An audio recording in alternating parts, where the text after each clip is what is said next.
Hello बच्चों, आइए प्रश्न को देखते हैं। तो प्रश्न में दिया है चालकता जल की चालकता अत्यधिक रिक्त स्थान होती है। आइए मुख्य अवधारणा की चर्चा करते हैं। मुख्य अवधारणा। तो प्रश्न में क्या दिया है, चालकता जल की चालकता अत्यधिक रिक्त स्थान होती है। तो यहाँ पे रिक्त स्थान में क्या होगा हमें यह बताना है। तो आइए देखते हैं। तो चालकता जल क्या होता है, तो चालकता मापन में प्राय विशेष रूप से शुद्ध किए गए जल का प्रयोग किया जाता है। इसे चालकता जल कहते हैं। इस जल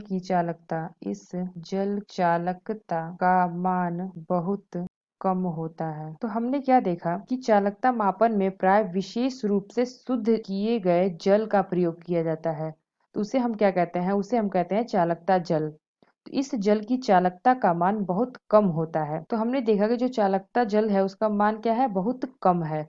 तो हम कह सकते हैं कि जो चालकता है, चालकता जल की चालकता, तो इस जल की चालकता यहाँ पे क्या लिखा है कि मान बहुत कम होता है। तो ये हमारा क्या हो जाएगा, चालकता जल की चालकता अत्यधिक यानी कि बहुत कम होती है, कम। तो ये आगे हमारे रिक्त स्थान में क्या कम होती है। तो आशा करते हैं आपको समझ में आया होगा। धन्यवाद।